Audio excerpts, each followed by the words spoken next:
back of the seat is not terrible on the passenger side, other than the fact that it's super moldy. Bottom, not great.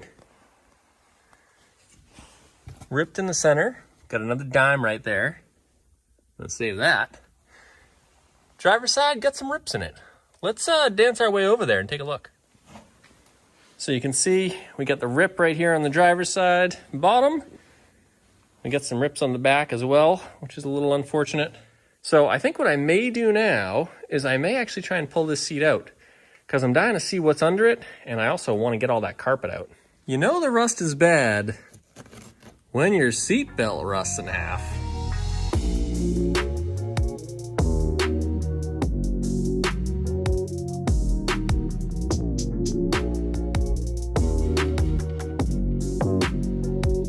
Over here, we've got the floors, which are not much there.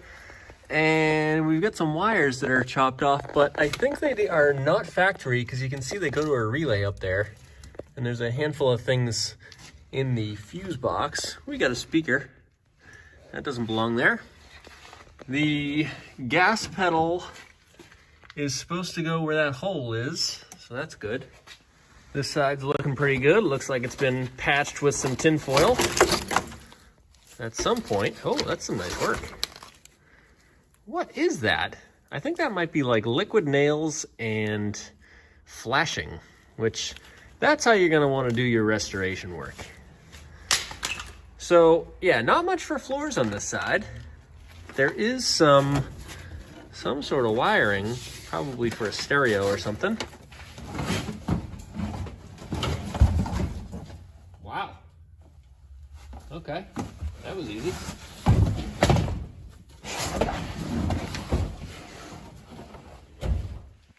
So I took off, or I actually pulled the carpet away from the sill plates, and I went to remove the seat belts, and you'll notice they're not actually attached to the floor. So then I came over this one and I was like, oh, let me just pull on that, and there's no floor on that one either. So I don't actually need to remove any bolts to get those seat belts out. So this carpet's ready to come out.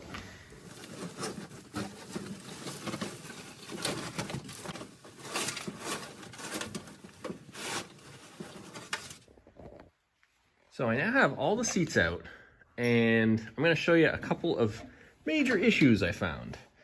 So here we are. There's the front. Here's the back seat. Now this is the floor for the back seat. You can see I can push down on it and it's not attached to anything. It's not attached to anything all the way up to the front floor pan. So this is obviously a problem, because when I take the body off the frame, I don't want the car to break in half. So let me show you one more thing. So again, here's the steering wheel, the back seat area. Now there's obviously no floor here, but this section right here, they call these a dog leg. I guess it sort of looks like a dog leg. But anyways, this is the dog leg, and you can see that in there is just like a pile of Bondo. And therefore, there is nothing structural holding that in one piece. So I'm gonna have to reinforce this somehow before I take the body off the frame, or that could break and the whole car could split in half. And the bad news is that both sides of the car are like this. So if I cut the floor pan out, so I mean, I don't have to cut much because there's not much of the floor pan left. But if I cut the floor pan out, it's very possible that both sides could break right off. So that would be a total bummer. So I am going to start by reinforcing this section and that section. Now, if you've never restored a car before, you may not realize that you have to put the car together and take it apart about 47 million times. And the next step for me is taking these doors back off that I just put on in a previous video. So I'm going to get started on that so that I can have more access to the interior, more access to the rocker panels, what's left of them. And that way, hopefully, when I cut the whole floor pan out, it's a little easier to work in there without bumping into doors and stuff. So I'm actually going to take them off this side and the other side, give myself a little more room to work. One more thing, as I'm taking these doors off, there's actually a trick to doing this for taking doors off and putting them back on. And my friend Jeff told me about it when I was doing the doors the first time. He's also got a YouTube channel. It's Burn It Up, BERNIT I-T-U-P. And he basically told me, just put the doors on the car without any of the bolts installing them. And once they're latched on, then you can put the bolts in. And the same thing with taking them off. You latch the door, take all the bolts out, then just lift the door off. It should be pretty easy, so that's what I'm gonna do.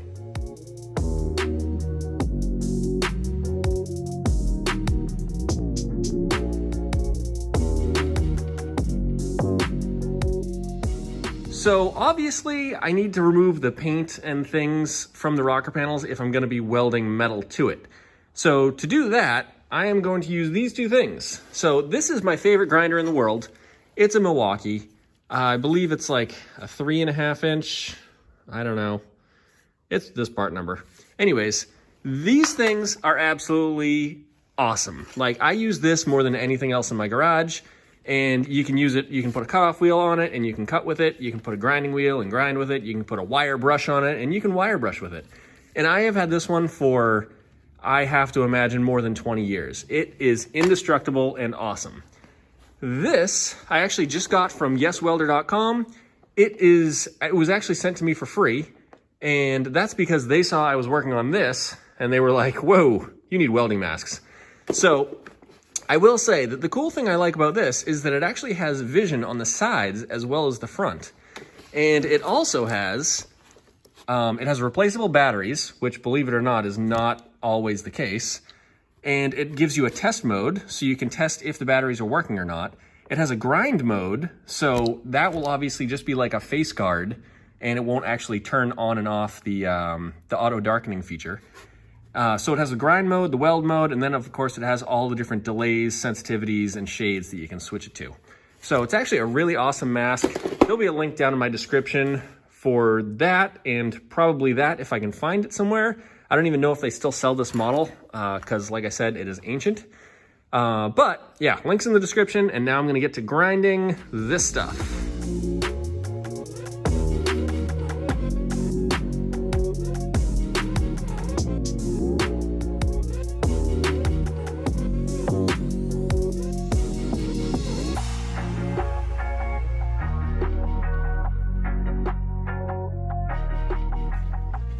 So I now have a piece of angle iron. This is just 1 1/4 inch angle iron that I just clamped on here with this wood clamp. And I've cleaned off a few spots of the rocker so that I can weld to it. And believe it or not, this corner down here actually has some metal in it, but then there's nothing from this point to like here. It's just like hole. So I'm going to weld the angle iron to this section of the dogleg on the top and the bottom, and then I'm gonna weld it a few times down the line, and that should hopefully hold the rocker panel there to this dogleg here. And I'm welding it this way because I'm actually gonna add some additional metal right here and maybe up here as well. I just wanna do as much as I can to prevent this from breaking. And then I'm probably gonna go do the same exact thing on the other side, but let's finish up this side first.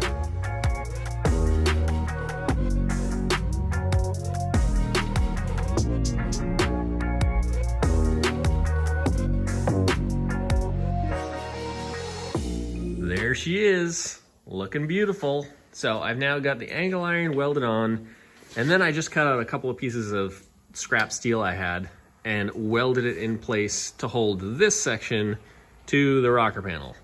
So angle iron's welded to the rocker, these things are welded to the back section of the car, the two are welded together, so hopefully this section won't break in half.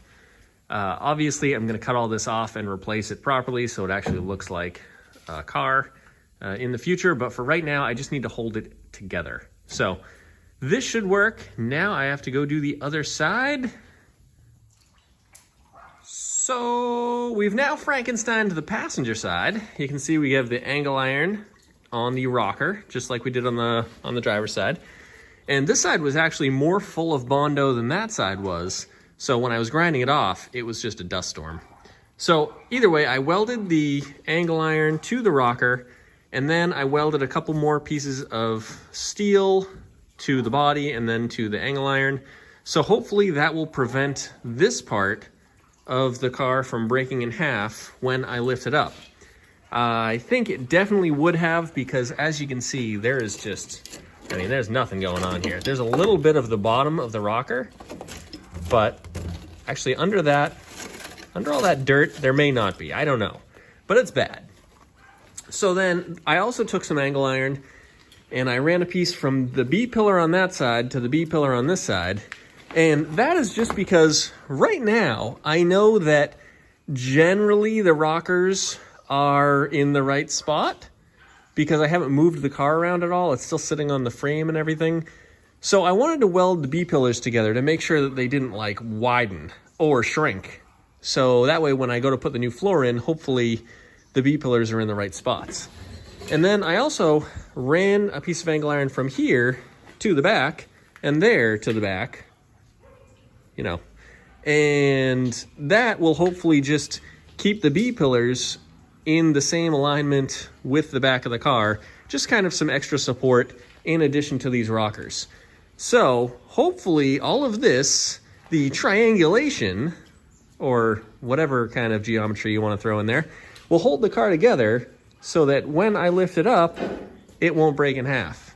And then later on down the road, once I get the new floors in, I'll fix up the dog leg here, pull all the bracing out, and we'll have a car again. I am actually pretty lucky that in the front, this area, I realize it has holes in it, but it's all together and it's like attached. The bottom of the rocker is actually still there and it's sort of attached in the front. So I don't think I'm gonna do much reinforcement in the front here before I lift the body up, because I think things are generally solid enough to not break in half. Although I could be wrong. So I guess keep watching and find out.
So that escalated pretty quickly.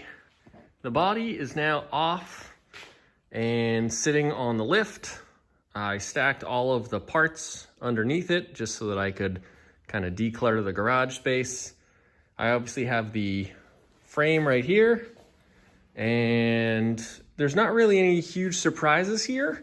I think the worst of it is right here in the front. I know that I have to replace that section. And then in the back, it kind of gets rustier the further back you go. The front, not too bad, except for that front corner. But then as you go back, it gets rustier and rustier. And then back here, this corner is just completely toasted. It looks like, I actually wonder if it was like hit in the back, because this is buckled up. And then right here, it's buckled up as well. This is not a Canadian frame. 61 to 64 Impalas, they came with two different style frames. One was boxed in the rear, and one was not. The Canadian ones were boxed in for whatever reason. So yeah, you can see this is junk. So I need to completely replace all the metal on the back of the frame here. This side is very pitted, but if you smash it with a hammer, it's actually still kind of solid. So I don't know, I'll dig into that and see if it's savable or not. Otherwise, I'll just end up lopping it off here and rebuilding it all from there back. I'll basically rebuild the whole section. So, yeah, that's kind of where we're at. There's no surprises on the car either. I haven't gotten under the car and dug all around the floor pans yet. I just wanted to kind of button this up for today and get it on the lift, get it kind of set in place so it's not going to fall down, and then clean up the garage so that I have space to work again. But now that this is on the lift, we can actually cut all the floors out and start working on the firewall. We can start doing basically a ton of different stuff. So I'll have to decide what's next. It'll probably depend on what parts I can get and what I can't. I know the floor pans are a little bit challenging to get right now, so we'll see. But yeah, I'll be working on the frame and the body next, and I look forward to it. So stick around and subscribe if you like what you see. Be sure to leave a comment and tell your friends to watch this too. And I guess I'll see you on the next one.